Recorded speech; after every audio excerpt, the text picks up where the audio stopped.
साथियों, आज हमारा यहाँ पे अनिश्चितकालीन धरना प्रदर्शन का यहाँ पे पहुँच चुके हैं सरस्वती बहन धरना प्रदर्शन कार्यक्रम में। मेरे दिल की गहराइयों से बहुत बहुत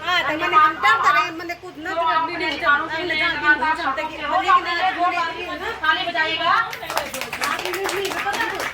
और जैसे कि आप सभी सम्मानित बहनें जानते हैं कि हम 11 जून को अपने सूबे के माननीय मुख्यमंत्री जी श्री पुष्कर सिंह धामी जी से मिलने गए थे और वहाँ पे हमने विस्तारपूर्वक अपनी बात रखी। समथिंग मुख्यमंत्री जी से हमारी आधा घंटे तक बात हुई, जबकि समय 3 या 6 मिनट का होता है। मैंने इंटरव्यू के लिए समथिंग 20 मिनट तक बोला होगा, और जब तक मैं चुप नहीं हुई तब तक मुख्यमंत्री जी हमको सुन रहे थे। तो हमने क्या क्या बात उनसे की, मैं वो आप लोगों को बताना चाहती हूँ। उन्होंने क्या हमसे बात की मैं बताना चाहूँगी। हमारे सबसे पहले ऋषिकेश से बड़े भाई श्री जयसिंह नेगी जी और जयसिंह जी गए थे हमारे साथ, चौहान जी। तो उन्होंने कहा कि सर हम इस विषय में सीबीआई जांच चाहते हैं। तो वो डिटेल से बता रहे थे, सर को तो समझे उनकी बात। उसके बाद हमारी उत्तराखंड की वरिष्ठ आंदोलनकारी परम सम्मानित श्रीमती पर्मिला रावत दीदी जी, जिन्होंने लगातार इस LUCC नामक महाघोटाले को उजागर किया है, सरकारों के नाक में दम किया हुआ है। दीदी ने अपनी बात रखी और दीदी ने कहा कि ऐसी माँ बहन बेटियां हमारे इसमें सम्मिलित हैं जो झाड़ू पोछा कर रहे हैं, जो दूध घी बेच रहे हैं, खेती बाड़ी कर रहे हैं, और हमारे 80% आर्मी के फैमिलीज में इन्वॉल्व हैं, और जिन्होंने हमारे जमीन खोई है इस रेलवे में, उनके पुरखों की जमीन इसमें गई है, उन पैसों को इसमें जमा किया हुआ है। और उसके बाद सीएम साहब जी ने बोला और क्या क्या इस स्थिति में, तो मुझे गुस्सा आ गया। मैंने कहा सर क्या आपको पता नहीं है क्या, आप सूबे के मुख्यमंत्री हो, आप शासन प्रशासन में बैठे हुए हो, आपको पता नहीं है कि आपके प्रदेश में क्या चल रहा है। कन्हैया हम आपसे पूछना चाहते हैं कि आप हमको क्या सुझाव देना चाह रहे हो करके। उन्होंने कहा है कि हमने जांच तो बिठा रखी है, लेकिन जांच से और कोर्ट से बोला आपका पैसा कैसे मिलेगा, क्योंकि बोला वो तो भाग चुके हैं, है ना। तो मैंने कहा ये सर आपकी हेडिक है, जांच करना, जेल डालना, जो कुछ भी ये आपकी हेडिक है। हमारे आपसे मांग है कि आप इमरजेंसी फंड बनाइए, तुरंत बनाइए, और जितने भी हमारे पीड़ित लोग हैं उनका पैसा सम्मान सही वापस दें। दूसरा ऑप्शन, केंद्र में क्या सरकार है, आप वहाँ से बजट पास कीजिएगा, तब हमारा पैसा चुकाएगा। तीसरा ऑप्शन, आप NPA एक नेशनल फंड होता है क्राउडिंग फंडिंग, कि सभी लोग कोई 2 रुपये जमा करेगा, कोई 1 रुपया जमा करेगा, वो करें और हमारे लोगों का पैसा दें। तो सर ने कहा कि हम इसमें 100% आपका काम करेंगे। मैं वहाँ पे टेबल बचा के आई हूँ गुस्से में कि सर आपको करना पड़ेगा, ऐसा नहीं करना कि काम करेंगे, करना पड़ेगा आपको काम, ये सब आपकी जिम्मेदारी थी, हम बिल्कुल बर्दाश्त नहीं करेंगे। लेकिन मैं इस मंच के माध्यम से अपने सभी सम्मानित ग्राहकों से हाथ जोड़ करके निवेदन करना चाहूंगी कि आप इस भीषण महासंकट में हमारे एजेंट भाई बहनों का साथ दें। ये समय का पहिया है, ये कभी भी घूम सकता है, आने वाले भविष्य में आप भी आपद आएगी। ऐसा नहीं है कि आज आप पे आपद नहीं आएगी तो आप 30 मार्क बन गए, आप भी आपद आएगी। तो मेरा सभी ग्राहक भाई बहनों से हाथ जोड़ करके निवेदन है कि आप लोग इस संकट में हमारा साथ निभाएं, क्योंकि इसमें हमारी माँ बहन बेटियां 1% भी दोषी नहीं है। यदि वे दोषी हैं तो सिर्फ इसलिए कि उन्होंने अपने द्वारा चुनी गई सरकार पे भरोसा किया, और यदि हम अपने द्वारा चुनी गई सरकार पे भरोसा नहीं करेंगे तो पाकिस्तान पे भरोसा करेंगे, अफगानिस्तान पे भरोसा करेंगे। ये सोचने का विषय है। इसमें ग्राहकों का हो, एजेंटों का हो, या जो कोई भी हमारे साथ धरने में शामिल हो रहे हैं, उनका कोई दोष नहीं है। जो नहीं हो रहे हैं इसका मतलब कहीं ना कहीं उन्होंने खाया हुआ है। मैं उनको भी आने वाले भविष्य में नाम लूंगी, वो भी हमारे दोषी है, उन्हें लीड करना चाहिए। जो घरों में छुपे हुए हैं, चाहे वो एजेंट छुपे हुए हो, चाहे ब्रांच मैनेजर छुपे हुए हो, या अजीवर छुपे हुए हो, जो भी छुपे हुए हैं, कहीं ना कहीं वो हमारा साथ नहीं निभा रहे, तो उनके दिल में भी कहीं ना कहीं पाप है। लेकिन जो शर्तों पे उतरे हुए हैं, यदि उनके दिल में रत्ती भर भी पाप होता, यदि उन्होंने रत्ती भर भी पैसा खाया होता, या तो वो पैसे चुका देते या वो सड़कों में ही नहीं आते। तो कहीं ना कहीं ये निर्दोष भाई बहन है जो सड़कों पे अपनी मांग रख रहे हैं, इनके निश्चलता के लिए, इनके निष्पाप के लिए और इनकी ईमानदारी के लिए ताली बजनी चाहिए कि आप लोग पीड़ित भी हो, उसके बावजूद भी सड़कों में अपनी लड़ाई लड़ रहे हो। शर्म आनी चाहिए उत्तराखंड के 70 विधायकों को, जो आपसे वोट लेकर के आपके हितों की रक्षा के वादा करके जा रखे हैं, और वहाँ पे बैठ करके ये तुम्हारे टैक्स के पैसे में ऐसा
लेकिन हमें विश्वास है कि मुख्यमंत्री जी जरूर इसमें काम करेंगे। वो कह रहे थे कि तुम्हारे बोला सहकारिता मंत्री कह रहा था कि एलओसी का जो मामला है वो श्रीनगर से उत्तराखंड का नहीं है। कितना दुर्भाग्यपूर्ण बात है। मुख्यमंत्री जी स्वयं 18 मई को 18 अप्रैल को यहाँ पे आना चाह रहे थे, हमारे धरने में आना चाह रहे थे, लेकिन उन्होंने कहा कि सहकारिता मंत्री धन सिंह रावत जी का नाम लिया। धन सिंह रावत जी ने कहा कि ये एलओसी नामक कंपनी हमारे प्रदेश से कोई लेना देना नहीं है, कंपनी का लेना देना नहीं है, तो माँ बहन को लेना देना है, ये तो तुम्हारे वोटर है, ये कहाँ से है ये माँ बहन बेटियां? कल किस मुंह से हमारा धन सिंह भाई हमारे बीच आएगा? इससे बड़ा दुर्भाग्यपूर्ण क्या हो सकता है? और गांव-गांव जाकर के धन सिंह रावत जी कह रहे बोला कि लोगों को समझाओ कि एलओसी में हमारा कोई लेना देना नहीं है। उन्हें मदद करनी चाहिए थी। उन्हें सहकारिता मंत्री होने के नाते, जनप्रतिनिधि होने के नाते यहाँ पे आकर के अपनी बहनों को आश्वासन देना चाहिए था कि चाहे उनसे संबंधित हो या ना हो तो भी उन्हें यहाँ पे आना चाहिए था। दिक्कत क्या है? यदि संबंध तब तो और भी बड़ी बात है। अगर संबंध नहीं है तो तब तो पहले तो और भी ज्यादा करने छो कि भूले हमारा संबंध नहीं है लेकिन हम आपका मदद करा। इसका मतलब आप चोर हो भाई, इसका मतलब आप चोर का क्या संबंध नहीं है, आप चोर हो कि आपने यहाँ पे आकर मिलने की हिम्मत देखी। तो मैं इस मंच के माध्यम से 70 के 70 विधायकों को लानत देती हूँ मेरे भाई बहनों। जनप्रतिनिधि, जन के प्रति क्या निधि है उनके, बताओ हमें जरा। सिर्फ वोट मांगना और ठगन नहीं दीजिए। उम्मीदवार लोकतंत्र में उम्मीदवार अपना आपस में वे शब्द आप निकलो उम्मीदवार क्या उम्मीद रखे इनकार से बताओ। लेकिन आप लोगों को मातृशक्ति को खासकर यह सोचना पड़ेगा, यह विषय इस समय आपको आपकी आंख खोलने का है। जब एलओसी नामक कंपनी पे आपके ऊपर महाघोटाला का जो ये दार लगा है, कोई आपके साथ खड़ा नहीं हुआ, कोई भी नहीं। आपके परिवार का नहीं खड़ा हुआ, रिश्तेदार खड़ा नहीं हुआ, समाज खड़ा नहीं हुआ, ये राजनीतिक पार्टियां खड़ी नहीं हुई, धर्म खड़ा नहीं हुआ, जाति खड़ी नहीं हुई। बताओ हुई किसी की कोई बहुत का साथ खड़ा? क्यों वोट होगे तुम इन लोगों का? करते समय कोई भी यहाँ पे राजनीतिक पार्टी तुम डंडा उठाने के चले जाओगे, कोई भी एक धार्मिक गुरु आएगा तुम पीछे से भाग जाओगे। कितने लोग तुम्हारे हेल्प करने से बताओ जरा, क्यों तुम्हें सदियों से वोट बनाया जा रहा है? मैं बहुत ही ज्यादा आक्रोशित हूँ मेरे भाई बहनों, और आक्रोशित इसलिए नहीं हूँ चोरों ने डकैतों ने ठगी की, आक्रोशित इसलिए हूँ कि हमारा द्वारा चुनी गई सरकारों ने उन्हें एनओसी दी। आक्रोशित इसलिए हूँ कि इन लोगों ने हमारी हितों की रक्षा के वादा किया था, आज हमारे साथ कोई खड़े नहीं है। आक्रोशित इसलिए हूँ कि हमारे भाई, हमारे ये भाई जितने बैठे हुए हैं रक्षाबंधन के दिन अपने कलाई पर राखी बंधन मनाते हैं, आज कोई भाई हमारे साथ खड़ा नहीं है। आक्रोशित इसलिए हूँ कि हमारे पतिदेव संस्कारों के नाम में हमारे सिंदूर में मांग बढ़ते हैं, आज हमारे साथ कोई खड़ा नहीं है। आक्रोशित इसलिए हूँ कि हमारा मायका कहता है कि बेटी हमारी इज्जत रखना, हम उनकी इज्जत करते हैं, आज हमारे साथ खड़े नहीं है। आक्रोशित इसलिए हूँ कि हमारे ससुर, हमारा ससुराल हमसे कहता है कि हमारे परिवार की लाज रखना, आज वो हमारे साथ खड़ा नहीं है। आक्रोशित इसलिए हूँ हमारा धर्म कहता है कि ये तो धार्मिक बहनें हमारी लाज है, आज हमारा धर्म हमारे साथ खड़ा नहीं है। आक्रोशित इसलिए हूँ यह समाज कहता है कि महिलाएं समाज का आईना है, लेकिन आज समाज हमारे साथ खड़ा नहीं है। तो कौन हमारे साथ खड़ा है बताओ, कौन हमारे साथ खड़ा? ये सिस्टम हमारे साथ खड़ा नहीं है। मोटे मोटे अक्षर में लिखा जाता है बेटी बचाओ बेटी पढ़ाओ, महिलाओं का सम्मान करो। क्या ये सम्मान है? तुम वहां जाकर के महिलाओं को उठाने की नीति बना रहे हो और तुम कहते हो कि तुम महिलाओं का सम्मान करते हो? बाहर में जाओ तुम और तुम्हारा सम्मान। ऐसे झूठे जनप्रतिनिधियों के, ऐसे पाखंडी लोगों तो सब चीज बाहर में जाए, जो माँ बहन के साथ खड़े नहीं हो सकते हैं। आज हमारी माँ बहन बेटियां सड़कों में भटकने के लिए मजबूर हो गई है, लेकिन आपको निराशा होने की आवश्यकता नहीं है। मैं स्पष्ट शब्दों में कह देना चाहती हूँ, गलती है कि आप लोगों ने अपना अस्तित्व नहीं पहचाना, ये गलती आप लोगों की है, और आप लोगों को अपना अस्तित्व आज पहचानना ही पड़ेगा। कोई अपनी माटी को से न पद लाया, न कद लाया, न जाति लाया, न धर्म लाया, न पैसा लाया, न कुछ जमीन जाति कोई ला चुके, कोई ले दिया है ना। जब नहीं लाया आपकी भी उतनी ही हिस्सेदारी है जितनी पद करने बैठे लोगों की है, जो आपको समझ।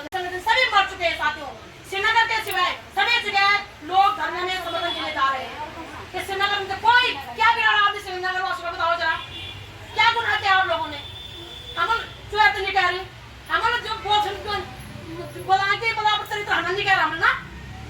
चुपचाप से बैठे हो यहाँ पे, गाली गलौज नहीं कर रहे ना, लेकिन क्या बिगाड़ा हम श्रीनगर वासी को? बताओ, शर्म आनी चाहिए श्रीनगर वासी को कि श्रीनगर वासी जो अपने माँ बहन बेटों का यहाँ पे समर्थन नहीं दे रहे हैं, उल्टा कमेंट कर रहे हैं कि कमीशन खाए। कितना कमीशन खाए भाई? आपको कमीशन खाने के लिए शासन प्रशासन को वो करना चाहिए, पूरे कटघरे में खड़ा करना चाहिए। वो 28% जीएसटी ले रहे हैं, 14% राज्य सरकार और 14% केंद्र सरकार। हम लोग काम करना चाह, तब जाकर तुम देखिए 3% ना, वो एक गुट्टा निशान नहीं बोला, सबसे पहले कमीशन बोलना बंद करो। तो तुम लोगों की मेहनत की कमाई थी, तनख्वाह तुम्हारी कमीशन की हुए, कमीशन दुआ तो तुमसे फ्री में मिल रहा हमसे। ये तुम्हारे खून पसीने के पैसे की कमाई थी जो तुम दिन दोपहर में ये चूना मेहन हो चाहे बरसात हो चाहे सर्दी हो, लोगों घरों में मेहनत पैसे जमा करना थे, तुम्हारी मेहनत नहीं थी ये। क्या जो हमारे पुलिस वाला भाई तुम झूठ दियो लोगो और वो तन वो कमीशन ना मिलो थे, वो मेहनत नहीं हुआ। ये मेरे आदमी आर्मी में और आर्मी में क्या पर जान खत्म हुआ था, हमारे इनको नहीं कमीशन तनख्वाह ना उनकी खून पसीने की। ये जो टीचर प्रणो वालो वो तनख्वाह है, तो कैसे बोल दिया तुम्हारी कमीशन क्या होता है? कैसे बोल दिया कि कमीशन खा रहे हो तुम लोग? किस बात की कमीशन खा रहे हैं? खा रहे हो तो फिर चेक करो, तुम्हारे पास शासन है, प्रशासन है, ईडी है, सीबीआई, जांच कराओ हमारी कि क्या कमीशन है। खा बिल्कुल दूर मारो कमीशन, और कमीशन नीचे मार खाए रहो दो तो हम लोग को नहीं देना। अगर के वीर में भावना अगर खोद रहो ना तो तुम लोग ये टोचा सोचा छो ये दिन तो पर भैर मन जा छो इन छो के ऊपर से दे देना हम लोग, है ना? तो शर्म आनी चाहिए उन व्यक्तियों को जो कह रहे कमीशन खाया, शर्म आनी चाहिए शासन प्रशासन को, शर्म आनी चाहिए समाज को, शर्म आनी चाहिए जाति धर्म के नाम पर उन्मान फैलाने वाले लोगों को। आज अपनी माँ बहन बेटों के साथ कोई खड़ा नहीं हो रहा है। काफी हद तक शर्म हमें भी आनी चाहिए कि हमने अपनी अस्तित्व को नहीं पहचाना। बहुत दुर्भाग्यपूर्ण बात, हम कभी विराट, हमारा कभी विराट, जितना विराट उतना विराट हमारा हम लोग जब तुम सभी तक पता में आ गए, एक शिशु जन्म लेने में 20 जन्म कर दो। हम एक शिशु को जन्म देने की क्षमता रखते हैं, सीना फाड़ करके दूध पिलाने की क्षमता रखते हैं, हम एक घर को त्याग करके दूसरे घर को बसाने की क्षमता रखते हैं। और आज हमने अरे अस्तित्व पे उन्होंने उंगली नहीं कर दी। ये हमें उल्लू समझ रहे हैं, ये हमें कमजोर समझ रहे हैं। हमने सिर्फ इसलिए बर्दाश्त किया क्योंकि हम ही अपना मानते हैं, इसलिए बर्दाश्त किया।